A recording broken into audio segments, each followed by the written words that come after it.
4. New crew members on board, Part 2, Heavy Cultural Shock. Hello again, thank you for being here with me once more. I hope you are very well. I am Mari Swaruu. As I've said so many times before, if there is one thing to take away from all that I've said in all my previous videos is that there are more people like you in space, outside Earth, and who, like you, belong to the Lyrian biological family. And that the limits or the barriers between what is to be considered extraterrestrial or human are vague and misty, much like with a gradient when talking about Lyrians. Most Taygetan crew members on board the starship Toleka have been orbiting Earth for over 8 years, and some others have been doing so for over a decade. Adding to this, others still have been down below, on the surface of Earth, mingling with the general population, passing off as one, many times even holding a human identity that has been taken over by them, through complicated means, some fabricated, others assuming the identity of some human who has died. Some crew members like Queen Kaal'el herself had a human identity, and were well known down there, having lived many years as a human, but actually being a step down, a full extraterrestrial, before finally leaving Earth to fulfill her destiny and role as the Taygetan Queen, but leaving behind countless people who once knew her, and with whom she shared the same dinner table. This is my case as well, as I was down there for 5 years. Adding to this, what we need to live has gradually made us depend more and more on Earth, making trips to the surface to buy things and to solve issues in a routine manner.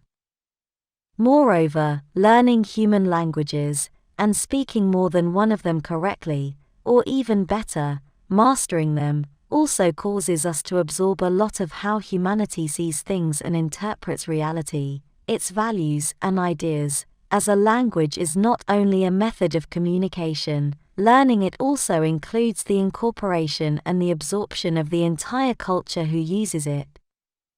The individual who is learning a new language will also learn the culture behind that language, causing profound changes in the learner's understanding of reality. And even though we spend most of our time in orbit, going round and round in our enclosed floating city, we do have a lot of contact with everything that is going on down there on Earth, through the internet, which has become our main research method and communication tool with anyone on Earth. All this means that we import ideas, concepts, and things to this ship that is orbiting Earth. It means that after countless years of human influence, the ways and behavior on board Toleka have become a unique mixture of Taygetan space culture and the human way of life.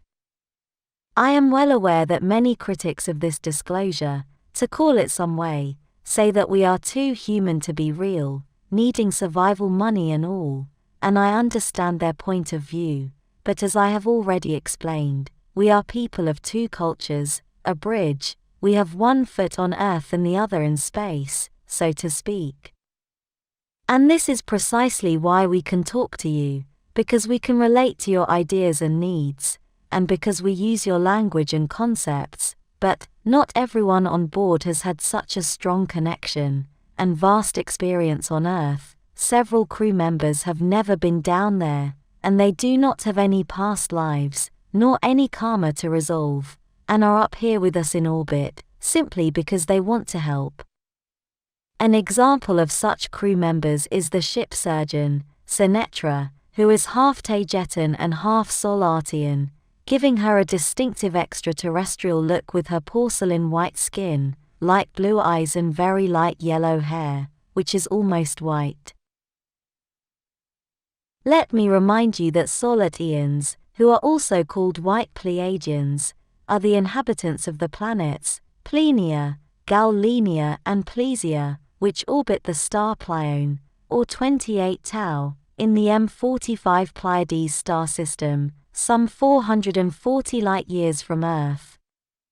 For safety and efficiency reasons, Queen Kaal'el has kept this ship with very few crew members on board, and with few new arrivals who have been carefully chosen, keeping us all in some sort of our own community, in some kind of purity bubble. And then these last 4 crew members arrive here with us, 2 couples, Pixis Alexa of Era, and her boyfriend Aiden Izar also of Era, and Tarel of Tema and his girlfriend, Amikleth of Tema. All 4 of them are here to fulfill the role of fighter pilots, for flagship Toleka's safety. But these 4 new people have never had any kind of contact with Earth. They are one of the best examples of pure Taygetans, with no human influence whatsoever. They arrived here with no knowledge of what is happening on Earth, other than the very basic, heavily altered and modified rubbish they teach at the Flight Academy in Tema. And as is to be expected, they speak no human languages, none at all, so their entire concepts and culture are Taygetan, at its purest. And then what was unforeseen happened, a strong cultural shock, not only between the new arrivals and Earth's culture, but between theirs as pure Taygetans and us here, as we are heavily influenced by Earth after countless years of exposure. What we noticed first about them is that they are extremely innocent, even naive, but in a beautiful way, not diminishing them in any way. Their souls are pure and void of any malignant understanding of things. They are fun and loving, fully demonstrating it all the time, freely and openly with no fear of rejection, or of being misunderstood, very much contrary to what would be expected from a bunch of military fighter pilots. Yet they are also cocky and self-assured, very confident about their abilities and role, and with an aura of being capable of facing anything that may challenge them, as would be expected in a fighter pilot. But the interpretation of things, and their understanding of human artifacts and culture is virtually none, as I will describe next. Alanim and I showed them a human pencil, a simple common number 2 yellow pencil, new with no tip, never sharpened before. We asked them what that was, and Aiden took it in his hands and examined it, telling us that he concluded that it was not for writing as it had no tip, but it looked like a pen, and yes, in Taygeta we do have simple writing pens, but he thought this was not one. He then placed it on the table and talked to the pencil. "Start," he said, "on, turn on, activate." And the pencil stood there on the table doing nothing. As Alamin said, it was low technology, so Aiden took it again in his hands, saying that he understood, and then started to press on the pencil's eraser, several times, thinking that it was an on-off button. And I said, "No, it is even lower technology." Then we took them to the cinema room, a place full of blue sofas and a large 55-inch TV, to watch human movies. We played the movie, The Matrix, from 1999 for them, but they understood nothing. Needless to say, explaining that movie to a bunch of extraterrestrials is quite difficult, and even more difficult because they didn't even understand a simple change of scenes, as their minds didn't jump from one place in the movie to another, thinking that it had to be one single recorded sequence of events. They thought it was a recording of real-life events, and not a fictitious acting play.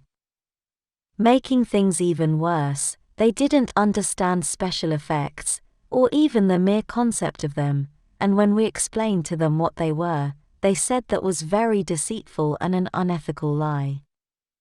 Explaining to them the purpose of special effects in a movie, and the purpose of the movie itself was an extremely difficult task, and to this day I'm not sure they got the point. Then came night time on board, and they all retired to their private quarters. But you know little Sophia, Yazi, she loves to do tricks and pranks, and these innocent newcomers are perfect targets for her. The next morning the 4 new ones informed us that there were ghosts in their rooms, because they felt the presence of someone walking around, and some of their things changed and moved during the night. Of course, it was little Sophia and her pranks, having been able to sneak inside their rooms by overriding door locks and all, and very much against the adults' warnings not to do so. Perhaps doing her through the walls thing, for those of you who know, and for those of you who do not, it's better for things to remain that way, trust me. But the interesting thing here is that all the new crew members didn't display any fear at all, being that ghosts are something normal for them, readily and commonly accepted as real in Taygeta. They had no fear reaction, so we notice that being afraid of ghosts and paranormal activity is perhaps something specific to Earth, because people fear the unknown. On the other hand, ghosts and apparitions are part of everyday life for Taygetans. They understand the phenomenon, therefore there is nothing to fear. Besides, the lower astral in Taygeta is very peaceful, as its entire planetary matrix, its collective unconscious, is very positive and clean, void of malignancy. It looks like Sophia couldn't frighten them with her prank after all. Later on, the newcomers asked us why many of our clothes had tags and labels. We had to explain carefully that those clothes were of human origin, and the tags were to classify them in sizes, and to let the new owner know how they must be washed, as well as to display their price, or monetary value while in the store. They didn't understand the concepts of sizes in clothes, as, of course, in Taygeta, they do not exist, because all clothing there is tailored to each individual, many times even made by the very person who will use them. The mere concept of mass-produced clothing, or mass-produced anything, is completely alien to them, as an economy as such, because one thing led to another, and they asked us what monetary value was. We proceeded to explain what money was, and how it was used on Earth, and they were completely shocked at its unfairness, and at the suffering it caused. The two new girls, Pixis and Amileth, ended up crying in disbelief, when we told them that people on Earth even died, if they did not have any money to buy food, and a place to shelter. When we are sharing the dining room, I notice that they look at me and at Alanim a lot, as we share the same table, as I've been explained, perhaps in disbelief that they are actually here, and in the presence of their queen, they have heard so much about, as well as her adventures in deep space, and orbiting a strange faraway planet called Earth. We must be careful with these new people, and their clean and innocent hearts. If they cry because of what money causes, just imagine if they would be made conscious of all, or even some of the terrible things that commonly happen on Earth. Perhaps it is best to keep them in a bit of isolation. They need not know too much about Earth, because it is guaranteed to be a strongly traumatic experience for them. There is no need to spoil their innocence, and the purity of their souls. Lastly, they are a clear example, and a clear indication of how much we've changed here, in contact with humans and their civilization. Welcoming them on board had caused unexpected things to happen. It looks like we have a lot more to learn from them, than them from us.